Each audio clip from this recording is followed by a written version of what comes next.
Diego Bandido. Ang kwento.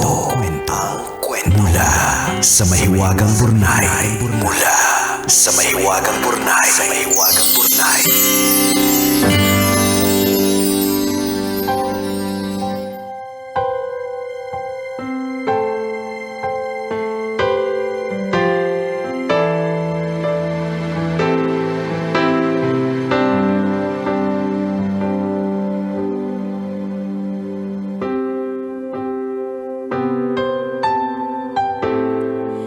Dear kumikinang na tambalang Nicole Yala at Diego Bandido. Magandang araw po sa inyo.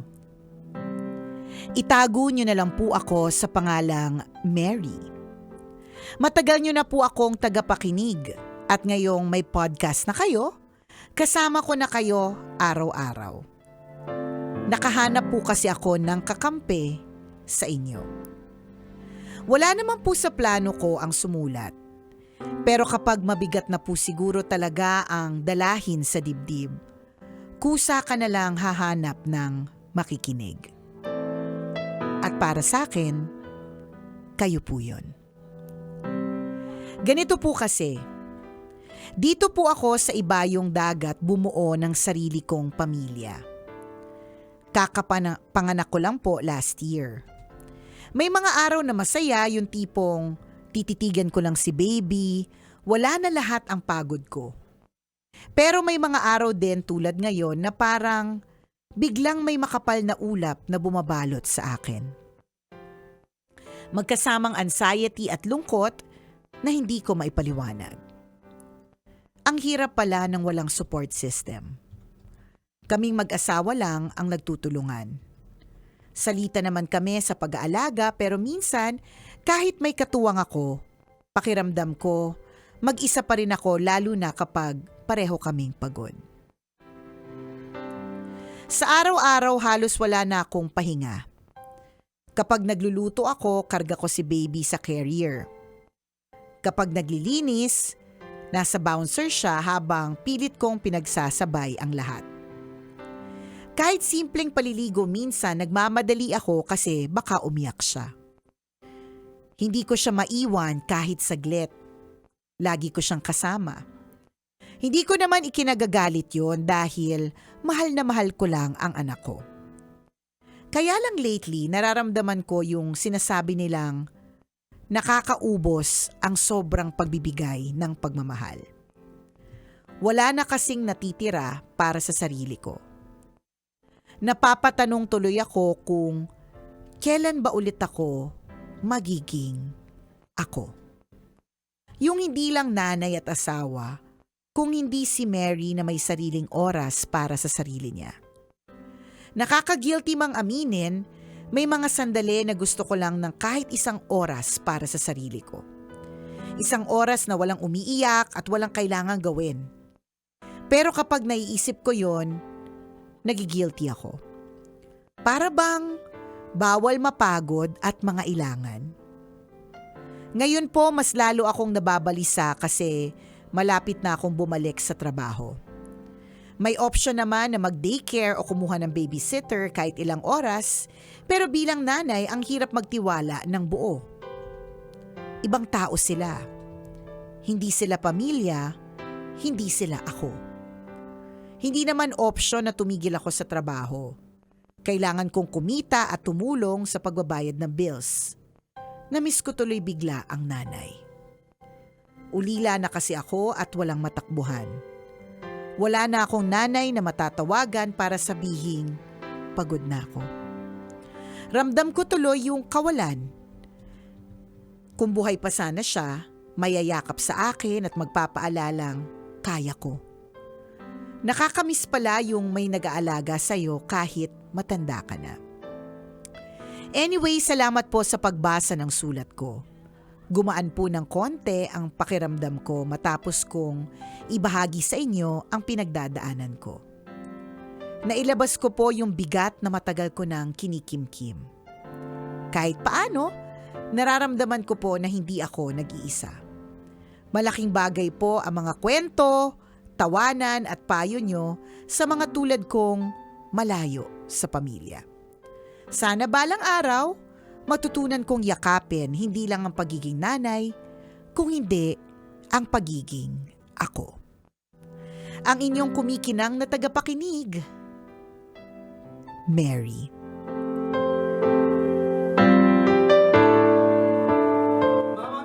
Mama Mary! Hi, Mama Mary! Hello!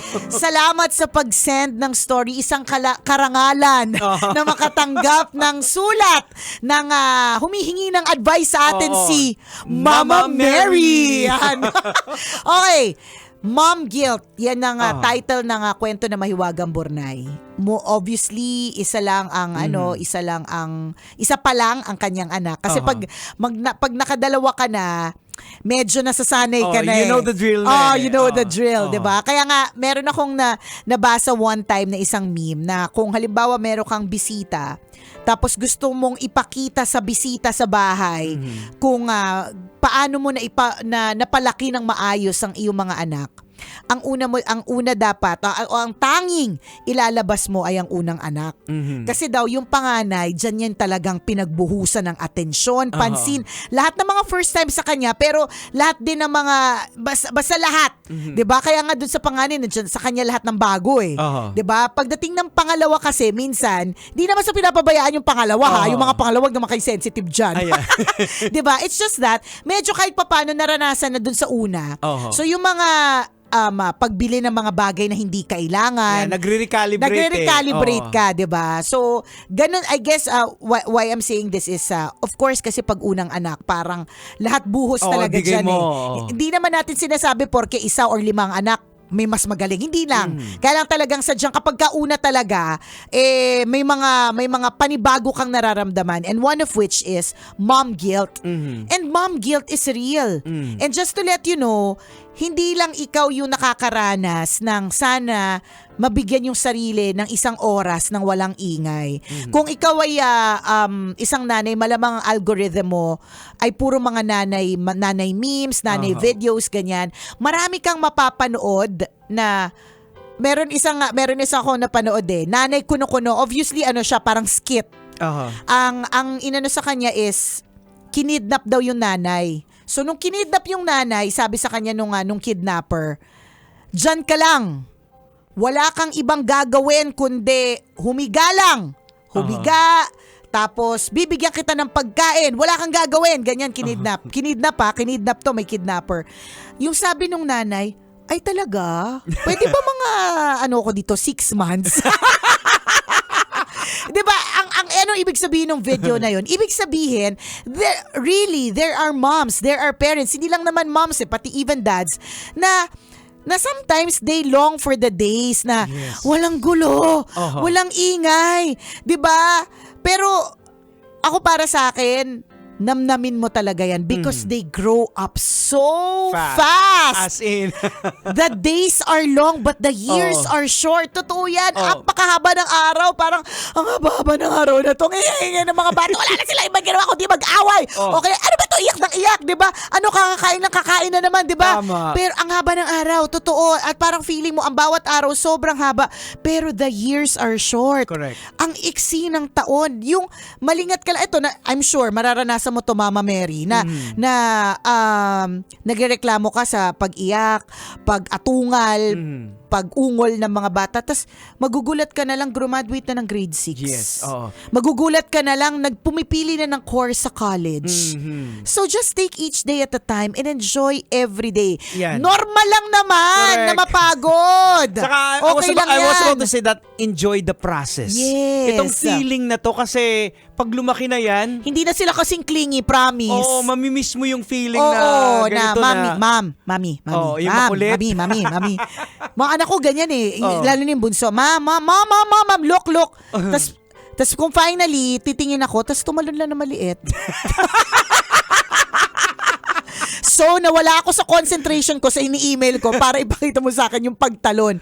Pero dadating yung araw na mas malinis na ang bahay, mas tahimik na ang bahay, mas wala ng ingay, pero mas wala ng tao. Tas mas yung happiness medyo bawas na din. Tsaka tingin ko, di ba, normal to sa inyo sa mga kababaihan kasi kakapanganak niya lang eh. True. Yung parang naaawa ka sa sarili mo. Correct. Na parang walang tumutulong sa'yo. Oo. Kahit nandiyan naman yung asawa mo. Oo, totoo yan. So parang ano yun, it's nagiging emotional ka. Natatandaan ko, Nag-self-pity. nung bagong panganak ko kay Prince, parang hindi ako nanganak. Naiwan talaga yung tiyan. Ganun kasi, hindi na mapuporke, hindi na po yung mga katawan namin, katawan ng mga artista na yung mga normal po na nanay, pag nanganak, it will take time bago bumalik yung katawan. Kung babalik pa. Kasi sometimes, hindi na bumabalik talaga. So, ang isa sa mga ikinalungkot ko ng husto, natatandaan ko pumunta kami dito. Kasi iso-surprise, hindi ko alam kung kasama ka doon. Pero parang hindi, parang wala ka yata nun, Jegs. Parang iso-surprise ako, birthday ko yun eh. November 14 ako nanganak, November 28 ang birthday ko, 'di ba? So, pinapunta ako dito, bagong panganak pa lang ako, hindi pa naman ako dapat bumalik, only para may mag-surprise. Tas ang unang sinabi sa akin nun ni Christopher, nanganak ka na ba? Ano ba yung mga partner mo, mga insensitive? Sabi niya, nanganak ka na ba? So ako parang natawa, pero isa yun sa mga parang mga dinibdib ko. Hindi dahil sa sinabi niya, no? Pero kasi totoo naman, parang hindi ako nanganak. Parang may naiwang kambal. Parang umutot ka lang. Oo! Parang hindi ako nanganak. Ibig sabihin, yung puso nandun pa rin. Tapos bigla ko nakita yung sarili ko sa salamin. Kasi di ba lagi ako nagpapakulay ng hair. Parang bigla ko nakita yung sarili ko sa salamin na ang haba na ng regrowth ng na basta parang kumukulot na ako, ganyan. Yung mga ganon. Tapos, lagi kasi ako naka-nail polish, diba? Na parang yung kuko ko ang iksi-iksi. Parang nakita ko talaga yung sarili ko na parang, hala, nawala yung sarili ko. Nawala yung kinang mo. Nawala yung kinang ko. Diba? And alam mo, speaking of kinang ha, sabi daw nila, ang mga flamingos, they lose their pink. Diba? Ang mga flamingos ay color pink. Yes. They lose their pink when they give birth Kasi literal na parang feeling mo you lose your pink. Kasi parang malulosyang ka, malulos ka. Lalong-lalo na kung una, sabi nga, when a child is born, a mother is also born.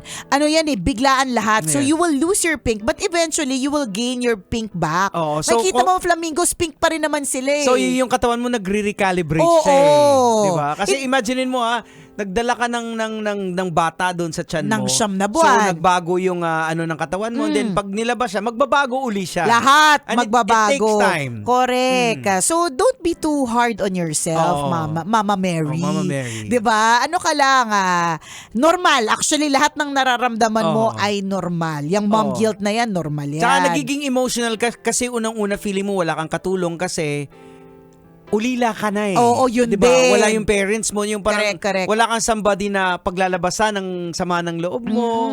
Diba? Kaya it's natural, normal lang yan. Correct ka. Pero kita-kita naman namin talaga how good of a mother you are. Yes. Kasi babalik ka na sa work. Obviously, babalik sa work. So nasa maternity leave phase. Yes. So talagang mainit-init. Correct. Mainit-init Kaya pa sabi yung ko, pagiging nanay. very emotional. Oo, correct ka. Diba? May mga iba nga na dati, nung hindi pa sila naging nanay, hindi sila iyakin. Nung naging nanay, konting commercial lang na may dumaan na bata, iiyak. Ganun kasi talaga may mga nagbabago po sa ating katawan. But, eventually, makukuha mo rin. Tsaka wag kang, piliin mo lang yung mga moms or mom groups na sasalihan mo.